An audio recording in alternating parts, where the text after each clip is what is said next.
Bonjour, chers bénévoles d'Albatros à Montérégie. Bonjour, chers bénévoles de partout. Et au fond, bonjour, monsieur et madame qui regarderez ce vidéo. Alors aujourd'hui, nous voudrions passer quelques moments avec des bénévoles qui œuvrent en institution. Quelques moments pour comprendre avec eux qu'ils ne sont pas seuls à être et à s'occuper de personnes qui sont malades et souvent en fin de vie. Et que nous partageons dans la sphère qui est non médicale, qui est non thérapeutique dans les soins, que nous partageons avec d'autres. Et pour vous introduire à ce partage, j'ai le privilège de vous introduire Brillantine et Éclabule. Bonjour Brillantine, bonjour Éclabule. Bonjour. Bienvenue chez nous.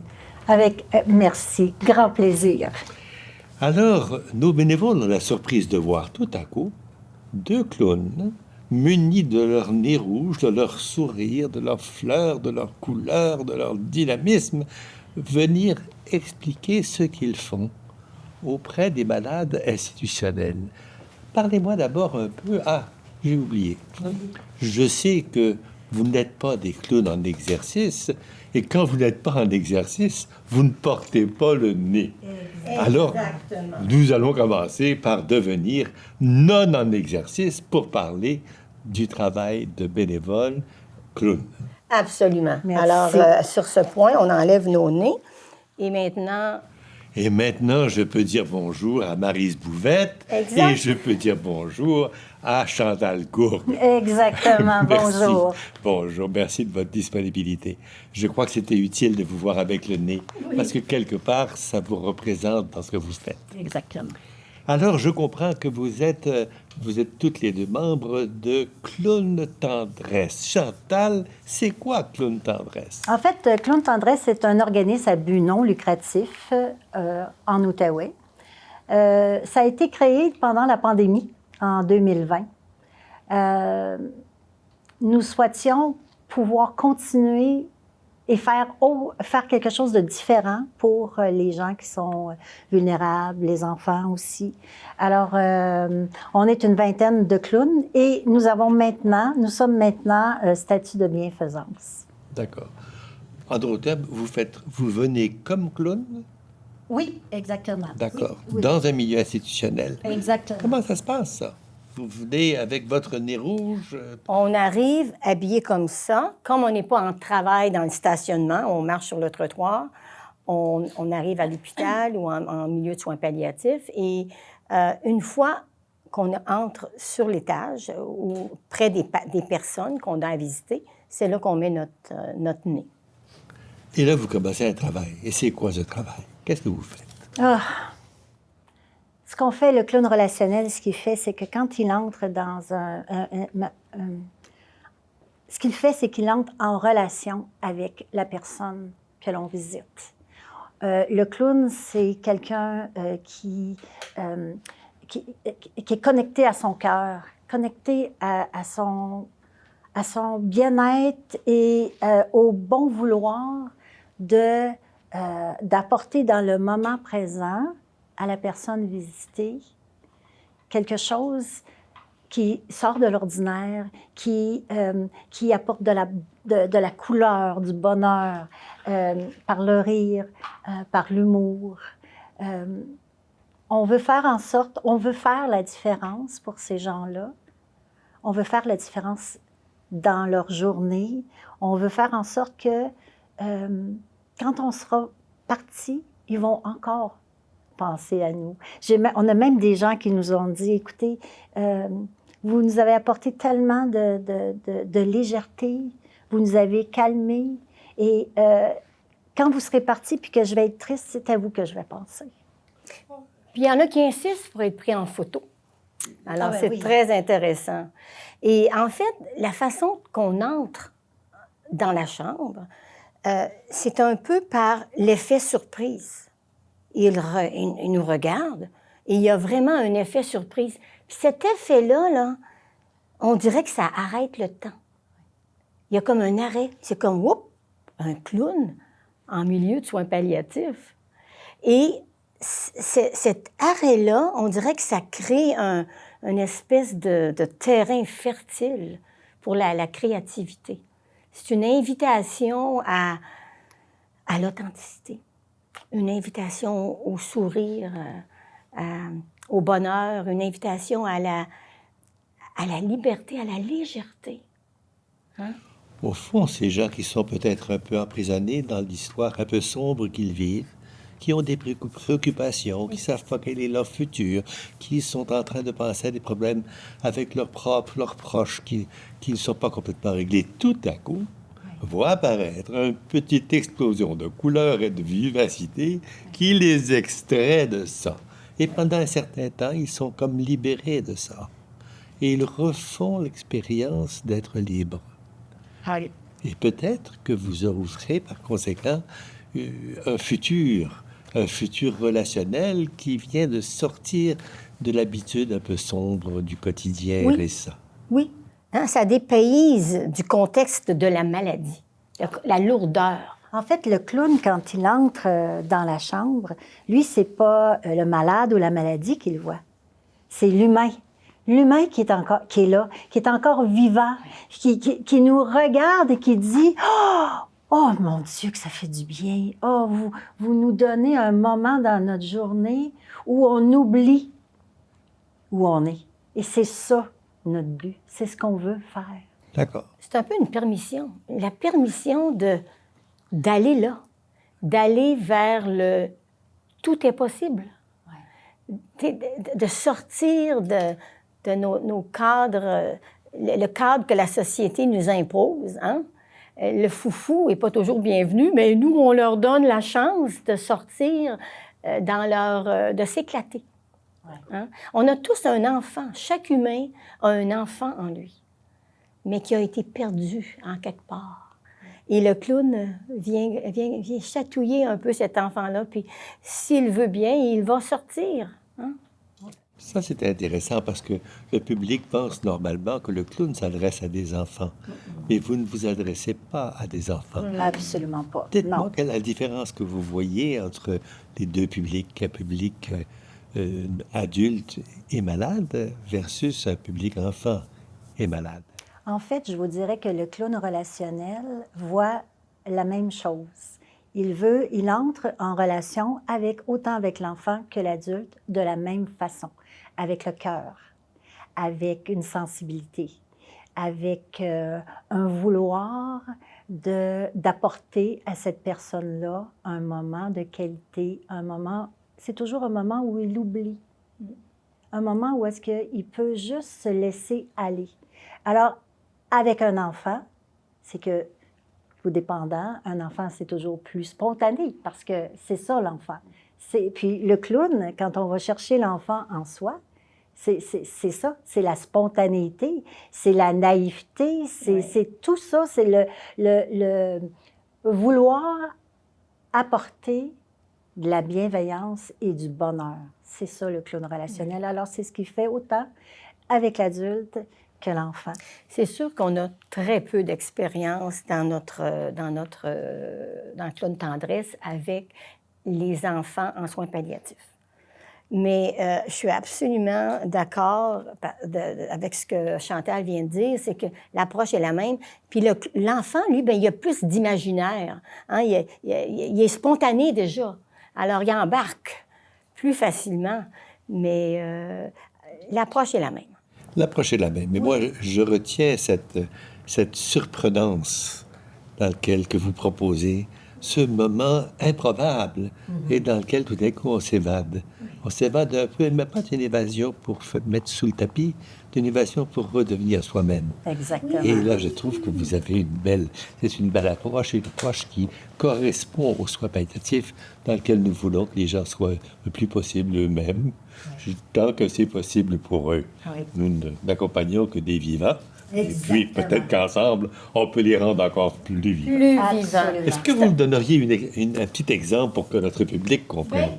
Si vous le permettez, j'aimerais vraiment, mais je vais le lire, parce que on n'a pas eu la chance de le mentionner, mais quand on fait nos visites, On va se rappeler peut-être d'une ou deux visites un peu plus significatives et on prend le temps d'écrire un résumé de visite. Alors, si vous le permettez, j'ai une lecture ici d'un résumé d'un moment très précieux avec Madame Lumineuse et son trio fraternel. Alors, nous passons en face de la chambre d'une jeune femme dans la mi-quarantaine, en fin de vie. Elle est dans un coma. Ses deux sœurs sont à son chevet. Mais nous n'arrêtons pas, car elles nous ont bien vus et elles n'ont nullement démontré le désir qu'on s'y arrête. Alors, on continue. Mais à la fin de nos visites, à la fin de notre parcours dans cet établissement-là, l'une des deux sœurs voit Éclabule, donc Maryse avec son nez, dans le corridor et lui demande « Que font les clowns dans une institution de soins palliatifs? » Alors, je m'empresse de lui expliquer tout doucement la mission de Clown Tendresse, ainsi que les grands principes de l'art clownesque en milieu de soins palliatifs, en mettant l'emphase sur le moment présent, dont Chantal vous parlait, le respect, l'humanité et la compassion. Oh, rapidement, cette sœur interpelle sa sœur, qui était partie se chercher un café. Elle lui explique qu'il faut absolument inviter les clowns à visiter leur sœur. Alors, nous voilà dans la chambre, à son chevet. Toutes les deux s'émerveillent en voyant nos habillements, la beauté des couleurs et des fleurs. Elles nous parlent avec beaucoup d'émotion de leur sœur, de son histoire de vie. Nous nous dirigeons vers le lit, accroupis, tout près d'elle, inconsciente. Briantine leur demande si leur sœur aime la musique ou les chansons. Elle acquiesce. Briantine leur offre une chanson toute spéciale intitulée « La paix du soir ». Un superbe silence s'installe et le chant de Briantine le remplace. C'est magnifique. Les deux sœurs pleurent à chaudes larmes en nous remerciant. Toutes les deux insistent pour une photo. Mémorable, les trois sœurs réunies en présence de clowns en ce moment si précieux. Nous leur offrons de gros câlins qu'elles acceptent ardemment. Nous les quittons doucement. Un peu plus tard, nous les rencontrons dans le corridor en train de partager ce qu'elles venaient de vivre avec des membres du personnel, tout en souriant et en démontrant beaucoup de fierté. Ils étaient très contentes et très légères après la visite. Super maman pour ces deux sœurs. La personne dans le lit, en coma, a peut-être entendu tout et la chanson aussi. Il y a donc aussi probablement un moment pour elle, quoiqu'on ne le sache pas de la même façon. Mais on ne peut pas l'écarter. Je comprends très bien là, que c'est le volet pour nous de bénévoles vis-à-vis des familles. Si vous avez-vous un exemple avec un malade? Allez, Chantal, racontez-nous le travail de Briantine. D'accord. Alors, le chef de gare est le patient et son assistant-chef, son fils. Toc, toc, toc, on peut entrer? Monsieur est au lit et son fils est présent. Nous sommes des voyageuses et demandons si on est bien arrivé à la gare.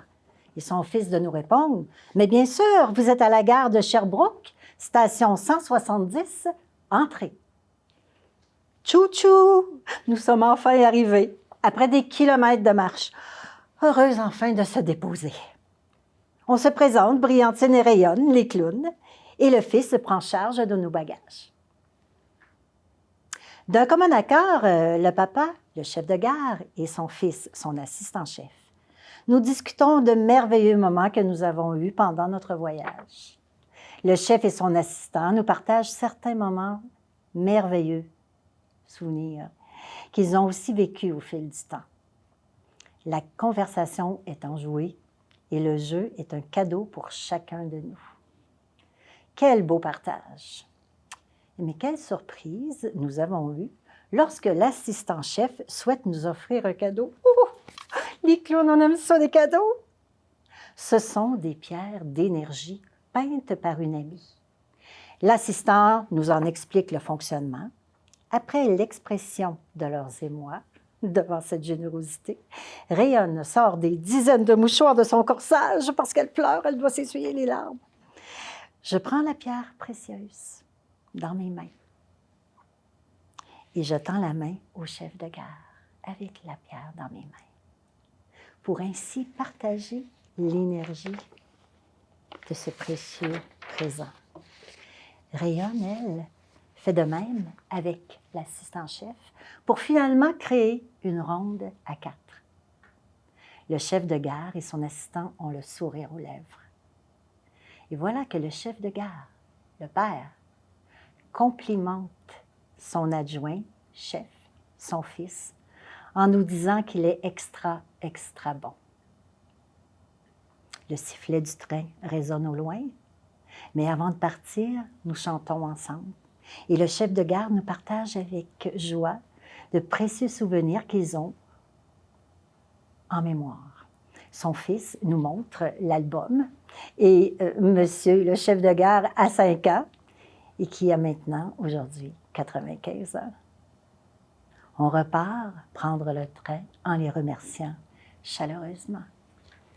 Dans l'histoire que vous me racontez, le chef de gare était-il en fin de vie?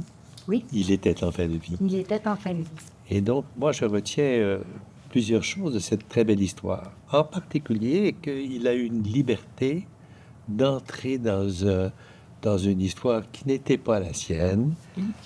Pas eu peur. Vous savez, les gens qui sont malades ont changé de figure. Ils ont des rides, ils sont un peu jaunes et ils ne se reconnaissent plus quand ils se regardent dans le miroir.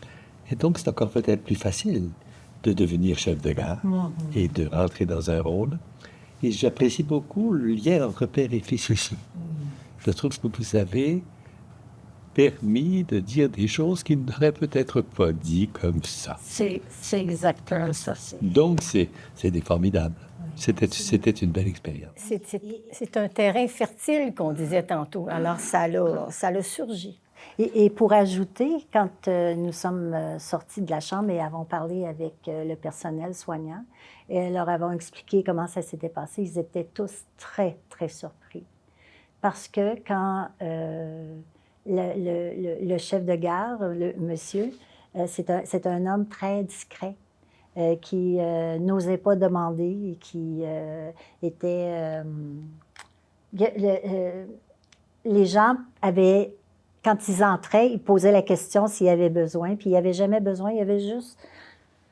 Mais nous, quand on est entrés, puis qu'on a commencé à jouer avec lui, tout le monde était surpris, mais ils se sont dit, mais non, pas monsieur le chef de gare. Oui, effectivement, c'est lui. Nous sommes tous plus grands que les caricatures que les autres saisissent de nous. Et voilà une occasion de sortir de la caricature et de montrer autre chose. Un peu de créativité, un peu de liberté, un peu de légèreté. Et c'est ça que vous avez amené. Absolument. Alors moi, je suis un bénévole ordinaire, c'est-à-dire un bénévole qui vient une fois par semaine, qui maintient un lien, qui amène son humanité près de l'humanité de l'autre, qui permet à ces deux humanités de se rencontrer, de faire un bout de chemin, de poser des questions, surtout de se dire. Moi, j'amène des oreilles, et lui amène ce qu'il a à dire, disant qu'il trouve quelque part une réponse à certaines de ces questions, et peut-être un petit chemin pour l'aider à avancer un petit peu. Notre travail est un travail de longue fidélité. Je dis longue fidélité, mais c'est de moins en moins possible parce qu'on les voit de moins en moins longtemps en institution. Les gens ne restent plus 3 semaines, ils restent 10 jours et quelquefois même moins. Mais c'est là-dedans que ça s'introduit. Vous, c'est pas tout à fait pareil. Est-ce que comment voyez-vous la différence? Est-ce que tu voudrais parler? Il y a vraiment une différence entre le bénévole accompagnateur et le travail du clown relationnel. Parlez-moi de ça. Alors, on y va? En fait, le clown relationnel, quand il est présent en lui, c'est qu'il est dans une conscience clown. Et pour expliquer la conscience clown, j'aimerais vous amener à la conscience ordinaire. Et la conscience ordinaire, ben, c'est la conscience de tous les jours. On se parle, on se demande comment vas-tu, qu'est-ce que vous avez fait en fin de semaine, ah, c'est vrai, il faut que j'aille chercher la petite après l'école, etc., etc. Ça, c'est la conscience ordinaire. Quand on entre, on veut savoir comment va la personne qu'on rencontre. On va lui demander qu'est-ce que vous avez mangé. Bon, c'est ça la conscience ordinaire. La conscience ordinaire, c'est dans la tête, c'est le mental. Tandis que la conscience clown, c'est le clown, avec le travail qu'il a fait, est capable d'entrer dans son être, dans son cœur. Avec tout le travail qu'il a fait, il est aussi allé chercher son enfant en lui. Et l'enfant en lui apporte au clown la spontanéité, et le moment présent. l'émerveillement. Et le moment présent. Et le moment présent. Et c'est ça, l'objectif du clown relationnel quand il va voir quelqu'un, quand il visite quelqu'un. Ce qu'il veut, c'est d'arrêter le temps pour que cette personne-là vive quelque chose qui sort du quotidien. Alors, vous vous donnez le droit de vous transformer un peu dans votre façon d'ouvrir, de donner la main, d'ouvrir les yeux et de parler. Vous vous transformez un peu et vous invitez l'autre aussi à se transformer. Ça, je crois que c'est formidable parce que ça répond à quelque chose d'important pour l'être humain. Nous sommes si différents les uns des autres. Et puis, j'aimerais mentionner qu'on ne joue pas de rôle. Oui. On est. Oui. On est. On exprime des émotions. On est à l'écoute de ce qu'il y a dans la salle, dans la chambre. On écoute avec nos oreilles, nos yeux, notre cœur. C'est ça qui va diriger l'action qui va surgir de ça. Et nous, bénévoles, nous ne jouons pas à un bénévole. Nous sommes là avec notre oreille, notre attente, avec notre vie quotidienne, mais aussi avec ce désir d'entrer en relation. Nous ne cherchons pas à jouer à quoi que ce soit. Là-dessus, nous sommes exactement dans la même posture. C'est une posture de vérité. Oui. Une posture de vérité en vous, avec ou sans fleurs, mais avec fleurs, pourquoi pas? Absolument. Et une posture de vérité en nous, avec nos propres réalités, mais le plus vrai possible. Ça l'engage à un autre niveau, je pense. Je pense. Dans la vie courante, éclabule. Dans la vie courante, au niveau professionnel, alors moi, je suis infirmière spécialisée en soins palliatifs. Ça fait 43 ans que je suis infirmière. Et dans le moment, je fais plus de la formation puis des conférences. Donc, on peut dire que vous avez eu une expérience prolongée de la fin de la vie dans toutes sortes de situations et que cette expérience probablement est utile au clown éclabule. Bien, oui, absolument. Elle est non seulement elle est utile parce que pour moi, c'est comme une continuité, mais j'aimerais faire une analogie entre le travail du clown relationnel et le modèle de soins qu'on connaît tous, ou sinon, je vous l'explique, le modèle de soins centré sur les relations humaines. Alors, le modèle de soins centré sur les relations humaines, c'est un humain qui s'en va à la rencontre d'un autre humain.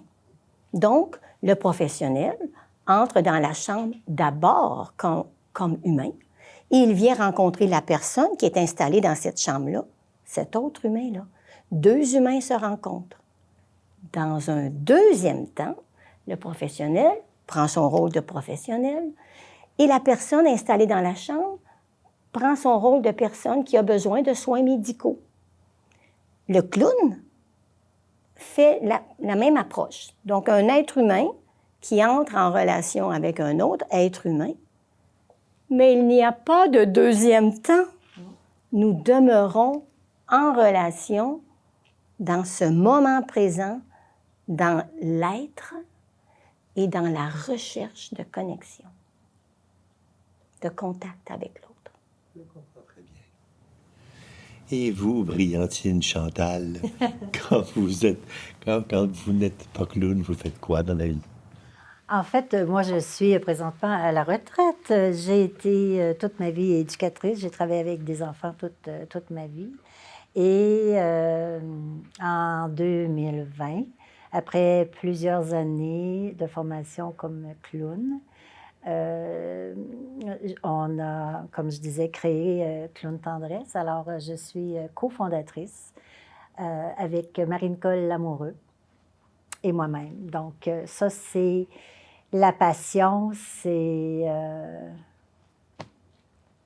tellement quelque chose de profond. C'est un accomplissement que j'ai fait qui dépasse, je pense, beaucoup dans ma vie. Chers amis, vous voyez que même après de longues années de vie professionnelle, il n'y a pas d'usure ici. Et il n'y a pas d'usure parce que ces années de vie professionnelle les ont fait vivre, ces deux futurs clowns. Non plus que les avoir fait vivre, les a libérés de cette obligation d'une image convenue. Elles viennent convenues, elles viennent comme elles sont, avec ce qu'elles sont, et un souci de liberté et de bulle qui met dans le présent une légèreté si formidable et si utile. Et nous sommes donc en complémentarité avec ce type d'activité. Ce n'est pas le seul exemple de complémentarité. Réfléchissons un peu au travail des musiciens, au travail de ceux qui amènent un animal de compagnie, au travail qui ont plein d'autres idées qui font partie du registre de la créativité relationnelle. Ce matin, nous avons vu un bel exemple de créativité relationnelle. À votre nom, je remercie Chantal et Maryse, surtout Briantine et Clabule quand ils sont au travail. Merci. Au revoir.